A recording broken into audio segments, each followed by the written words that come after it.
नमस्कार दोस्तों, स्वागत है आपका अपने YouTube चैनल मिश्रा आईएएस में। आज हम लोग देखने वाले हैं रीजनिंग का ब्लड एंड रिलेशन पोर्शन। तो क्वेश्चन पूछा जाता है, चाहे रेलवे हो या एनटीपीसी हो या जो भी एग्जाम हो, बेसिक जो क्वेश्चन पूछे जाते हैं, नॉर्मल क्वेश्चन पूछे जाते हैं कि अगर ए बी का पिता है, सी डी का दादा है और कुछ रिलेशन दे देगा बी और सी के बीच में, और आपको पूछ लेगा what is the relation between A and D, वो आपको प्रिडिक्ट करना होता है। तो सबसे पहले हम बेसिक टर्म्स लेके चलते हैं। जैसे कि मेरे वीडियो में आपने देखा होगा कि मैं वीडियो इनिशिएट करने से पहले बेसिक टर्मिनोलॉजीज को डिस्कस करता हूं। तो आज हम डिस्कस करने वाले हैं सबसे पहले ब्लड एंड रिलेशन में जो बेसिक टर्मिनोलॉजीज हैं उसको डिस्कस करेंगे। देखिए, सबसे पहली बात जो आती है वो, अगर क्वेश्चन दिया है, कोई भी क्वेश्चन दिया है, तो सबसे पहले हमें ये डिसाइड करना होता है कि to whom between the relation has to be established. मतलब किन दो व्यक्तियों के बीच में या किन व्यक्तियों के बीच में हमसे संबंध पूछा जा रहा है, ये पहले डिसाइड करना जरूरी है। समझ रहे हैं ना? क्वेश्चन में ये डिसाइड आप नहीं करते हैं और फटाफट आंसर देना शुरू करते हैं। तो सबसे पहला जो स्टेप है वो ये डिसाइड करना है कि किसके किसके बीच में रिलेशन एस्टेब्लिश करना है। और जो दूसरा पॉइंट है वो हमारा कि रिलेशनशिप में भी, जैसे नॉर्मली क्वेश्चन पूछा जाता है तो अज्यूमशंस की बातें आती हैं। मतलब कि सपोज दैट जो टर्म्स यूज करते हैं वहां पे नॉर्मली लोग मेल कैंडिडेट को कंसीडर कर लेते हैं कि हाँ, जो कैंडिडेट है हो सकता है वो मेल हो, है ना। तो हमें ये मान के चलना है, यही पे प्रेडिक्शन रॉन्ग हो जाता है उनका। हमें ये मान के चलना है कि वो व्यक्ति या तो मेल या तो फीमेल हो सकता है, जब तक कि हमें क्वेश्चन में स्टेट ना हो। अगर क्वेश्चन में स्टेटेड नहीं है तो आप उस क्वेश्चन का जो आंसर होगा उसमें कहीं ना कहीं दिया होगा नन ऑफ द एबव, वो टिक लगा के आएंगे, वही 100% एक्यूरेट आंसर होगा। क्योंकि आप डिसाइड नहीं कर सकते किसी का जेंडर। अगर क्वेश्चन में दिया है, अगर किसी का नाम अभिषेक है, तो आप उस नाम से डिसाइड नहीं कर सकते कि आइदर अभिषेक इज मेल और फीमेल। ऑल्दो ये नाम जनरली मेल के लिए होता है, लेकिन अगर क्वेश्चन में दिया गया है, जैसे कमल नाम मेल और फीमेल दोनों के लिए यूज होता है, तो आप प्रिडिक्ट नहीं करते क्योंकि एग्जामिनर ने आपको ये अथॉरिटी नहीं ली है प्रेडिक्शन के लिए। इसलिए आपके आंसर में एक मार्क ये भी दे दिया हुआ है कि नन ऑफ द अबव। तो अगर आपके पास कुछ नहीं है तो आप आंसर नहीं प्रिडिक्ट कर पा रहे, तो लास्ट में ऑप्शन जो है नन ऑफ द अबव, उस पर टिक करिए। तो सबसे बड़ी बात वो ये है कि जो प्रेडिक्शन है वो मेल और फीमेल दोनों होगा, किसी एक को कंसीडर ना करें जब तक कि क्वेश्चन में बोला ना गया हो। ठीक है। दूसरी बात ये है कि क्वेश्चन में जनरली तस्वीर वाला क्वेश्चन जो पूछा जाता है, तो सबसे जो इंपॉर्टेंट फैक्ट ये है मेरे दोस्त कि तस्वीर वाले क्वेश्चंस में आप ये मान के चलिए कि जो तस्वीर लगी है, जरूरी नहीं है कि जो व्यक्ति उसको बता रहा है वो दूसरे के लिए ही बता रहा हो। वो तस्वीर खुद की भी हो सकती है और किसी दूसरे व्यक्ति की भी हो सकती है। समझिएगा बात को। अगर किसी तस्वीर का क्वेश्चन दिया है कि किसी तस्वीर की तरफ एक व्यक्ति ने इशारा करते हुए बताया कि उसकी माँ के, चाचा के, दादा के, दादी के जो भी रिलेशन एस्टेब्लिश कर रहा है, तो वो तस्वीर खुद की भी हो सकती है उस व्यक्ति की, या तो किसी दूसरे की हो सकती है। लेकिन ये बताने का मतलब इसलिए है क्योंकि इसके बाद क्वेश्चन आता है कि एक व्यक्ति किसी दूसरे व्यक्ति की तरफ इशारा करके। तो आप समझिए, अगर तस्वीर का क्वेश्चन आता है तो उसमें तस्वीर खुद की भी हो सकती है और दूसरे की। लेकिन अगर वो व्यक्ति किसी दूसरे व्यक्ति की तरफ इशारा कर रहा है तो वो व्यक्ति खुद नहीं हो सकता, कोई दूसरा ही व्यक्ति होगा। ये सारे बेसिक एजम्पशंस थे। इन एजम्पशंस को आपको जरूर से समझ लेना है। उसके बाद अगर ये एजम्पशंस आपने समझ लिए तो फिर आगे चल के आपको कोई भी परेशानी नहीं होने वाली। अब हम लोग डिस्कस करेंगे कि एस्टेब्लिश रिलेशन को एस्टेब्लिश कैसे किया जाता है। कुछ टर्म्स है वो देखेंगे, फिर हम लोग चलेंगे न्यूमेरिकल पोर्शन की तरफ। क्वेश्चन में आपको जो भी इनपुट दिया रहे, सबसे पहले आपको ये कंसीडर करना है। देखिए, अगर क्वेश्चन में कोई मेल कैंडिडेट की बात हो रही है तो आप उसको एम लिख के, अगर कुछ नाम दिया है तो नाम, मैंने आपको बताया कि नाम से आप जेंडर का प्रेडिक्शन नहीं कर सकते, तो नाम के ऊपर अगर मेल है तो प्लस और अगर फीमेल है तो माइनस। मतलब अगर पुरुष है तो प्लस और महिला है तो माइनस। ये तो हुआ मेल और फीमेल का। उसके बाद आता है हस्बैंड और वाइफ का। तो हस्बैंड और वाइफ का रिलेशन डैश से रिप्रेजेंट किया जाता है, दोनों सेम लेवल पे रिप्रेजेंट किया जाता है डैश से। तो यहाँ पे अब आप बताइए एच पे, मतलब हस्बैंड पे कौन सा साइन होगा? पॉजिटिव का, और वाइफ पे कौन सा साइन होगा? नेगेटिव। ये समझ गए। उसके बाद बात आती है ब्रदर और सिस्टर की। तो देखिए, ब्रदर मतलब चाहे दो भाई के बीच में रिलेशन हो या भाई बहन के बीच में रिलेशन हो, वहां पे रिलेशन एस्टेब्लिश होता है कॉमा से। तो सिस्टर के ऊपर नेगेटिव, बाकी सब पे पॉजिटिव। ये टर्म्स हैं। और जो लास्ट टर्म हमारा बचता है इस पूरे रिलेशन का, वो ये है फादर और सन के बीच में। तो फादर और सन के बीच में जो हायरार्की बनती है वो अप टू डाउन बनती है।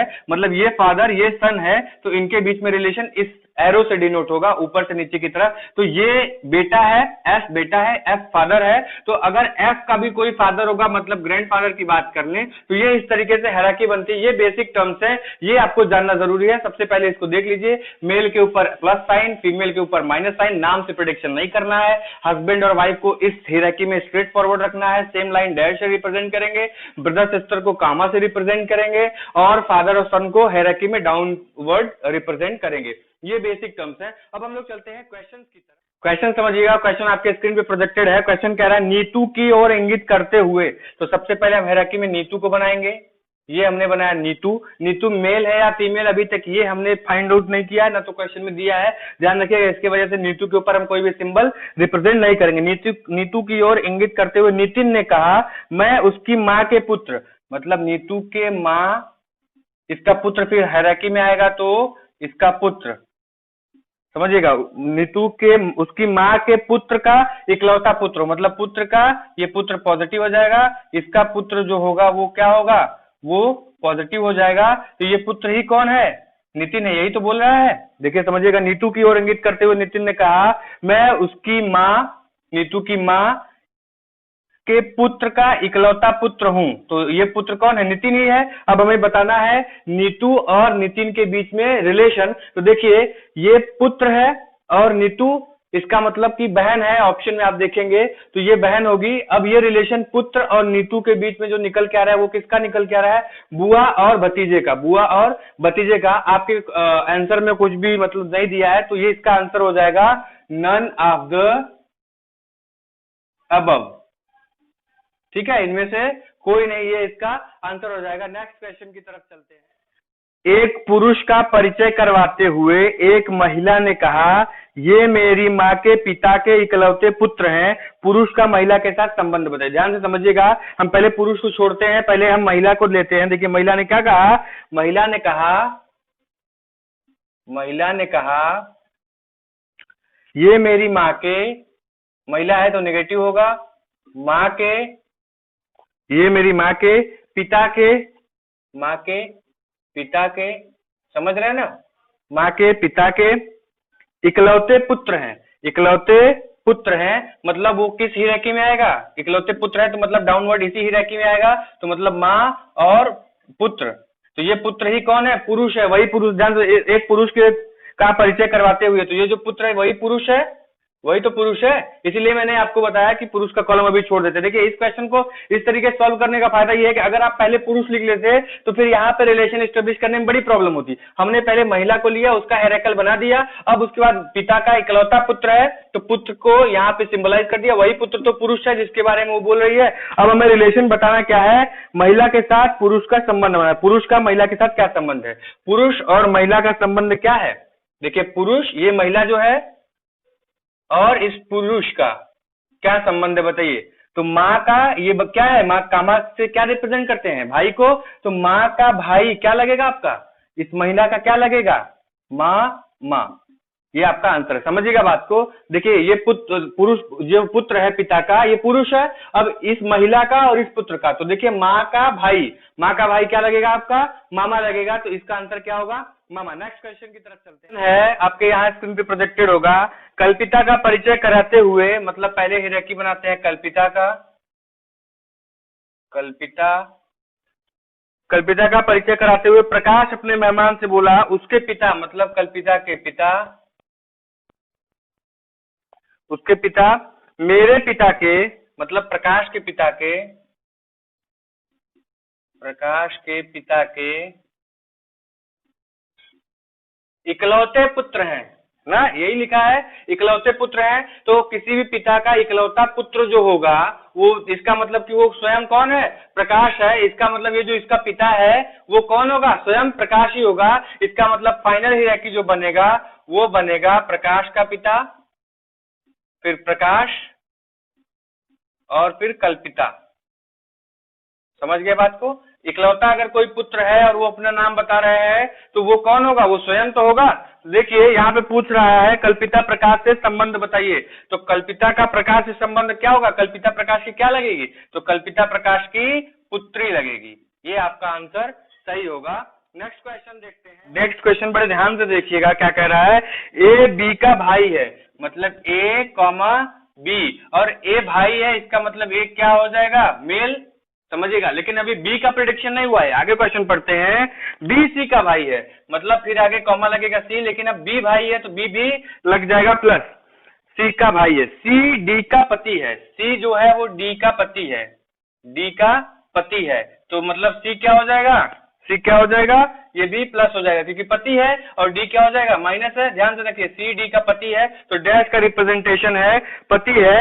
ई ए का पिता है, ए का पिता है, ई कौन, ई, ठीक है, यहां तक समझ गए। डी और ई का संबंध बताना है, डी और ई का। तो देखिए डी क्या है, इन सब का मतलब ये सी का क्या है, पत्नी है, डी सी की पत्नी है, और इसके पिता कौन है, ई है। इसका मतलब ई और डी में क्या होगा, पुत्र वधु, पुत्र वधु, मतलब ये ई क्या होगा, इसका डी का ससुर होगा, तो डी ई की क्या होगी, पुत्र वधु, ये इसका आंसर है। नेक्स्ट क्वेश्चन की तरफ चलते हैं। क्वेश्चन थोड़ा लंबा है लेकिन काफी टिपिकल होगा, और आंसर आएगा वो बड़ा ही सिंपल आएगा। देखिए, श्री और श्रीमती शर्मा के 2 बच्चे हैं, मतलब शर्मा और श्रीमती के 2 बच्चे हैं। आशा और रमेश, मतलब आशा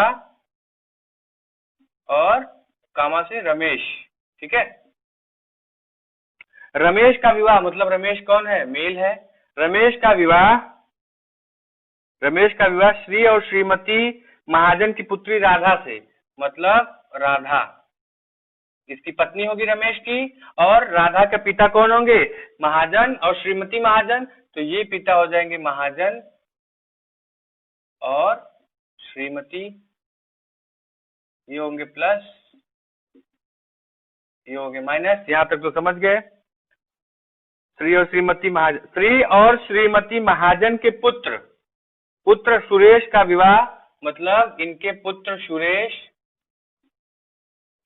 का विवाह रीता से हुआ, समझिएगा बात को। सुरेश का विवाह रीता से हुआ। सुनील और राज रीता और सुरेश की संतान है, सुनील और राज किसकी संतान है, सुरेश और रीता की संतान है। उमा और सुधा रमेश और राधा की पुत्रियां हैं। रमेश और राधा की पुत्रियां कौन है, उमा और सुधा, पुत्रियां हैं तो नेगेटिव लगेगा, ध्यान से समझिएगा, पुत्रियां हैं। तो अब हमें बताना है सुधा का आशा से क्या संबंध है, सुधा का आशा से क्या संबंध है। तो देखिए पहले हम आशा को समझते हैं। तो आशा कौन है, रमेश की बहन है, आशा रमेश की बहन है, और रमेश कौन है, सुधा के पिता है। ध्यान से समझिएगा, रमेश कौन है, सुधा के पिता, मतलब पिता की बहन कौन लगेगा, बुआ लगेगा। तो इसका आंसर पूछ रहा है कि सुधा कौन लगेगी आशा की, तो सुधा लगेगी आशा की भतीजी, कौन लगेगी, भतीजी। ध्यान से रखिएगा, मतलब जो आपको ऑप्शन दिया है इसको बुआ भी दे सकता है। तो बुआ आशा से पूछता कि आशा से सुधा का क्या संबंध है, तो बुआ का संबंध होता, लेकिन अगर सुधा का आशा से क्या संबंध है तो सुधा क्या लगेगी, आशा की भतीजी। तो नेक्स्ट क्वेश्चन की तरफ चलते हैं। नेक्स्ट क्वेश्चन है हमारा, पी क्यू का भाई है, पी कॉमा क्यू, तो पी प्लस होगा, क्यू का भाई है। आर क्यू की माँ है, तो आर क्यू की माँ है, ध्यान समझिएगा। एस आर का पिता है, तो एस आर का पिता है, मतलब इसके पिता है एस, पिता है। टी एस की माँ है, तो इसकी माँ मतलब टी एस की माँ है, तो ये माइनस होगा। अब हमें पूछ रहा है पी और टी का संबंध। तो देखिए पी और टी का संबंध मतलब पी के पिता के माता, तो कौन होगा, पी होगा पर पोता, कौन होगा समझिएगा, आपके पिता के पिता मतलब पिताजी, तो पिताजी के पिताजी दादाजी के पिताजी, मतलब हम उनके क्या हुए, पड़पोते, दादाजी के हम पोते और उनके ऊपर पड़पोते, तो इसका आंसर हो जाएगा पड़पोता। नेक्स्ट क्वेश्चन की तरफ चलते हैं। नेक्स्ट क्वेश्चन है, एक पुरुष ने अपने पुत्र की, ध्यान से समझिएगा, पुरुष पॉजिटिव, पुत्र पॉजिटिव, एक पुरुष ने अपने पुत्र की तस्वीर की ओर इशारा करते हुए एक औरत से कहा, उसकी माँ, यानी पुत्र की माँ, यानी पुरुष की पत्नी, माँ, ठीक है, ये हो जाएगा नेगेटिव, माँ, तुम्हारी माँ की इकलौती पुत्री है, मतलब उस औरत की माँ की इकलौती पुत्री है। तो मैंने अभी आपको जस्ट बताया, तो ये हिराकी किसका हो जाएगा, इस इनकी माँ की माँ,